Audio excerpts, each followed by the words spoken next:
Elaine Thompson-Herah's return to track sparks anger in her haters and hope in her fans. Plus, Jonielle Smith, could she have an even better 2026? Brianna Lydton, do you know her real strength? And more. Welcome back to the channel, people. Welcome back to the channel. If this is your first time here, thank you for making it Peter Lloyd World. Go ahead, please hit the subscribe button so we continue to grow. When you do that, hit the notification bell so you know when the next video drops. Drop a video each one here in Peter Lloyd World. Also, enjoy the content, please hit that like button and finally leave your thoughts. So, ready? Yeah, good to go. Well, Jamaica scores one for the ages. You may or may not have heard by now, but Jamaica has won the gold medal in a bobsled competition. Just to say that sounds like something historic. A tropical island winning a gold medal in a winter sport event. But you may ask, as exciting as that is, why is a track and field channel covering bobsled? Well, this is because the four-man team includes the former national 100-meter champion, Taekwondo Tracy. As stated here, Jamaica wins gold in the four-man bobsled at the North American Cup in Whistler.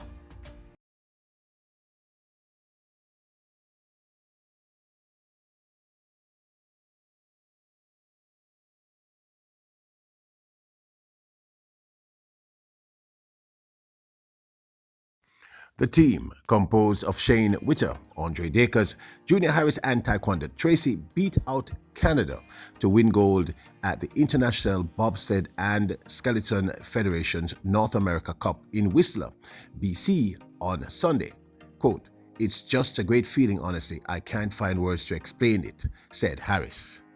This is the four-man team. Congratulations, Jamaican Kings. Jamaica needed a win after Hurricane Melissa, so thank you for delivering that gold.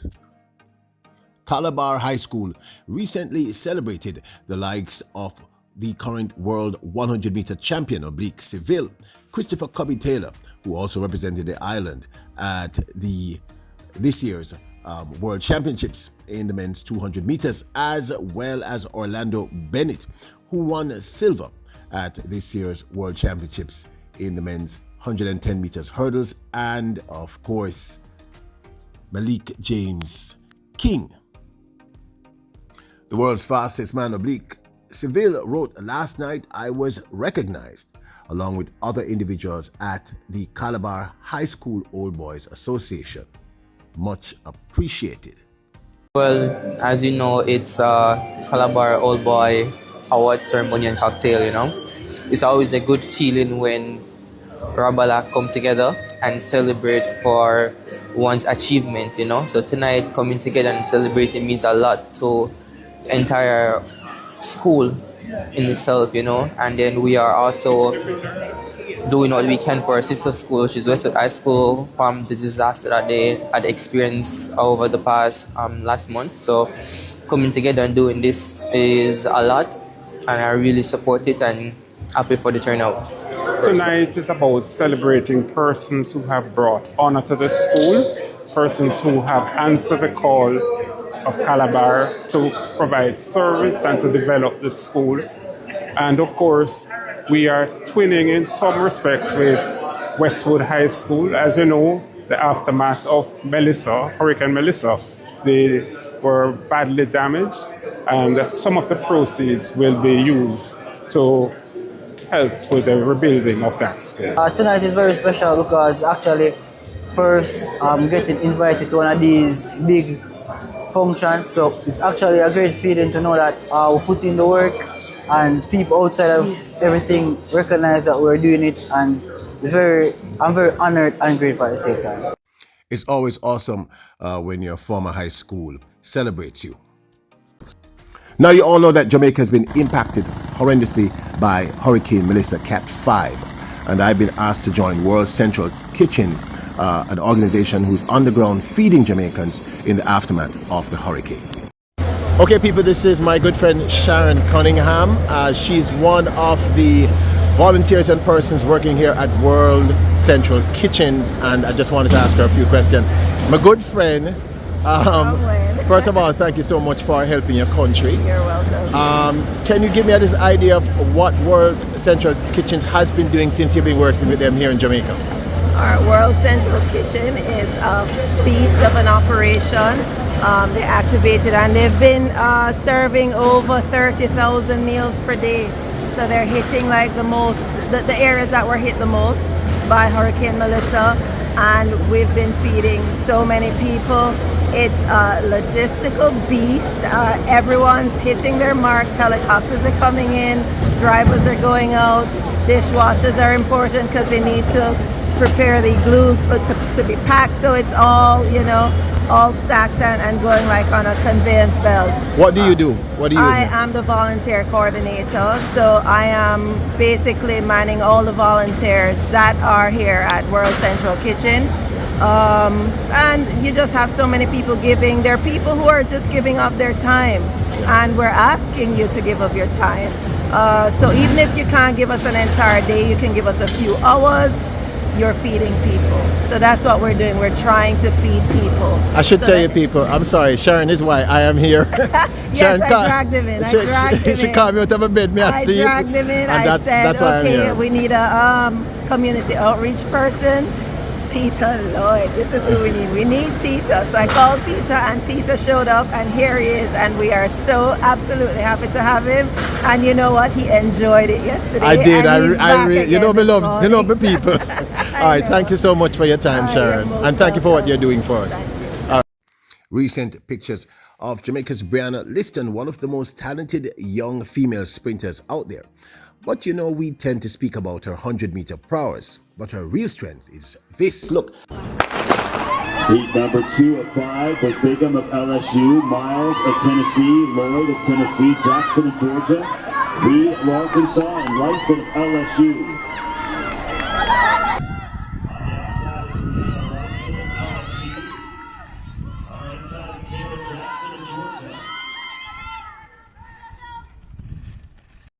Having recently gone pro earlier in 2025 and having now a new coach, what will happen for Brianna Lydton for the 2026 track and field season? 2025 was arguably the best track season for the very, very talented Jonielle Smith. And well, she's back in training. And of course, like many of you, I wonder if she will have an even better 2026, because let's face it, people, Jonielle Smith delivered this year. She delivered the best season of her life. Now, previously that would have been 2018, 2019, but no joke, she delivered. So I don't know about you, but I want to see what happens for her if she remains injury-free, and she will for the 2026 season. She's a super talent. Richardson is away, and now looking Kemper. She was even closing on the Jamaican. That was an incredible last leg from the German. Some persons argue that this young lady, Elaine Thompson-Herah, is the unofficial world record holder in the women's 100 meters, when in 2021 at the Prefontaine Classic, she delivered this astounding run, laying down 10.54, the second fastest 100 meter ever recorded in history. The only person to have gone faster is the official world record holder in this event, the remarkable Florence Griffith Joyner, aka Flo Jo. Well, she's back, and we did a whole video on that. You seem to have enjoyed it. But the truth is, people, what surprised me is her returning sparked anger in what I guess you'd call it her haters, or people who legitimately have a reason to dislike her. I would say some people seem to despise her, which is sort of surprises me. I've never met Elaine Thompson-Herah, so I don't understand the vitriol that some people have towards her. And of course, there were those who it was the reverse, absolute hope. They believe that she is going to break the world record eventually once she's healthy. So why has Elaine Thompson-Herah's return to the track officially sparked this sort of response. Olympic trials, she has been on a tear. Her coach said she's in the shape of her life, and she has proven it. No contest at the Olympics, and no contest here. There is no question. Now, this, of course, is my 2 cents. The fact of the matter is, I believe most of you already know the background here. Elaine Thompson-Herah in 2021 came back and delivered the season of a lifetime. She broke the she broke the Olympic record in the women's 100 meters, laying down 10.61, breaking the former Olympic record set by Flojo, Florence Griffith Joyner, who is also the official world record holder. She laid down a 10.54, the second fastest recorded time in the women's 100 meters, as I said moments ago. Many people, even on the day, the announcer, I remember this distinctly, said she was the legitimate world record holder. I didn't say that. He said that. And she seemed to have been unstoppable. Unstoppable. She also ran the then second fastest 200 meter ever run at the Olympic Games, the Tokyo 2020 Olympics, which took place in 2021, laying down scintillating 21.53, which remains the third fastest 200 meter ever ran in history. She's now, that time was bettered, of course, by her fellow Jamaican Shericka Jackson. And of course, the world record holder in that event, Flo Jo. She was unstoppable. Unstoppable. She led Jamaica to 2 sweeps in that event at the Olympic Games, where we ran 1, 2, 3, herself coming first, Shelly and Fraser Price second, Shericka Jackson third, and then at the Prefontaine Classic, same thing, 1, 2, 3, herself, Shelly Ann, and Shericka Jacko Jackson. She was at the top of her game. She was the queen. She was the belle of the ball. And the entire world waited with bated breath for her to break the world record. And then she did this thing that was just bizarre. She left. I still have to laugh because I still don't understand where that would have come from. I would love to sit with her one day and say, why did you do this? She left arguably the greatest 100 and 200 meter sprint camp of all time, and her then coach, Stephen Francis, and of course we're talking about MVP Track Club, and went on her own and hired her husband, with all due respect, a man who had no skills in training an athlete at that level, to train her. And as one would have anticipated, it became a train wreck. It just went downhill, and it went downhill fast, really fast. It was a really strange decision. I mean, even at the time I was confused. I mean, I thought, okay, maybe this was a money grab, but even that didn't make sense. She would have made more money had she stayed with MVP, who had brought her to this point, broken the world record, and then leave MVP. So no one understood what happened, and as was obvious to most of us, except for herself and her team, it went downhill. One of the issues that she had for many years was injury. She had been injured from 2017. She had been running injured. And in fact, I have speculated and stated publicly that I believe why she did so well in 2021 is due to the pandemic. She couldn't run in 2020. So her Achilles finally got an opportunity to heal as best that it could without surgery. But then, she was pressuring it in 21, then 22, then 23, and it just got worse and worse.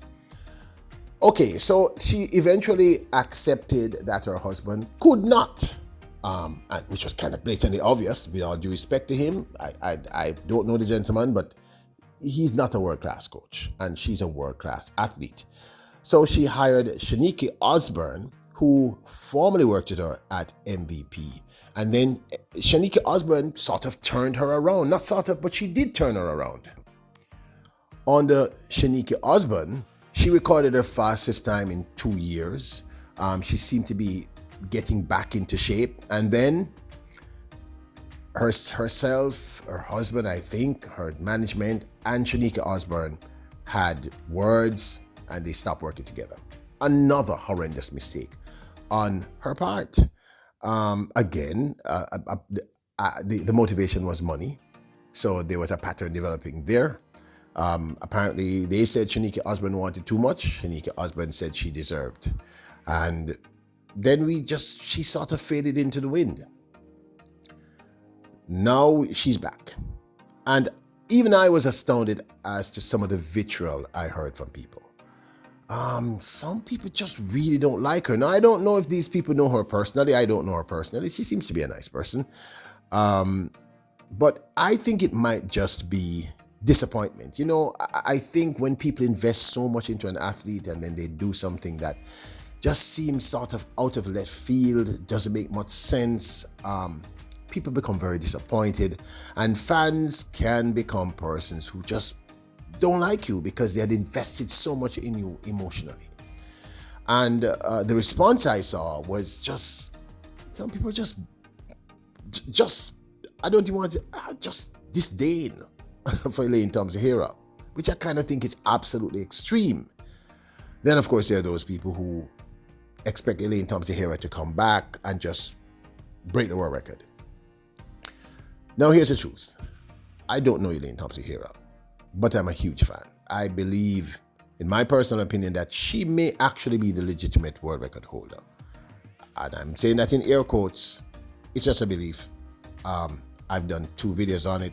One I had to remove, one I had to take down.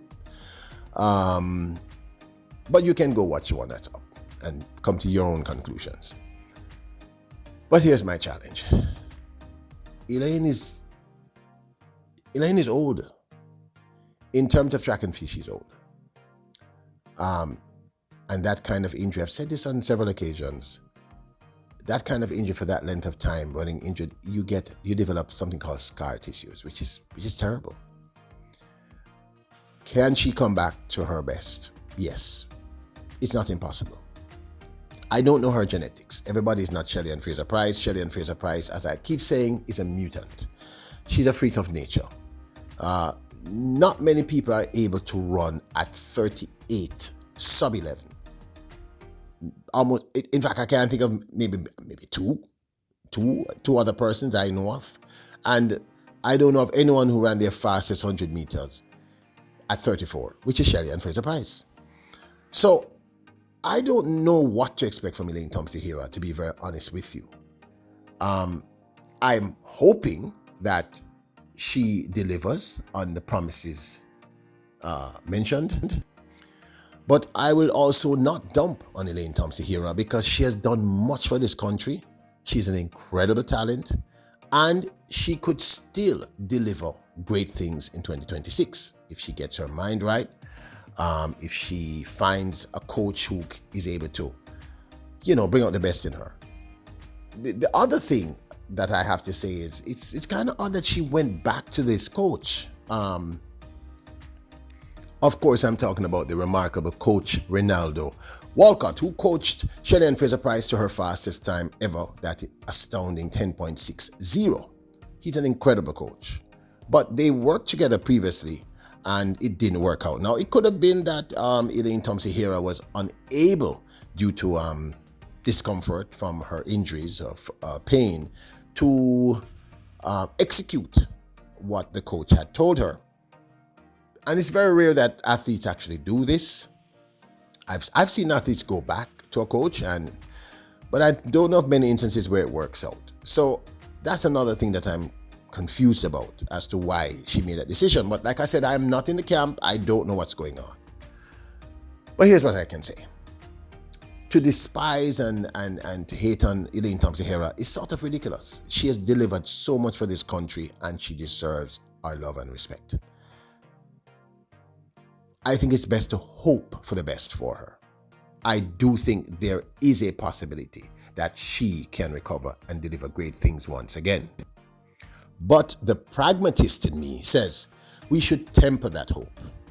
We should understand that this is a 33-year-old athlete who has had a history of injury, who more than likely has scar tissue. and we should not be hard on her. I admire the fact that she has not given up. I believe that there's still hope, but like I said, the hope should be tempered. The vitriol, you have a right to do that, but I see no purpose in that. I believe we need to encourage Elaine Thompson-Herah. But this, of course, is my 2 cents.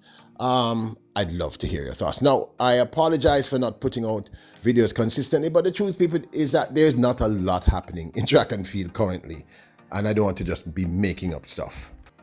But as I get the stories or I get the ideas, I will share them with you. This is something that I desperately wanted to talk about, the overwhelmingly positive as well as negative response to this remarkable talent, Elaine Thompson-Herah. Don't forget to support the channel. If you want, you can Cash App us, you can PayPal us, you can send us funds. I will not turn it down at this point, given what's going on in the country. And don't forget to hit the subscribe button, the notification bell, and hit the like button. Remember, your royals, kings, and queens. Bless up.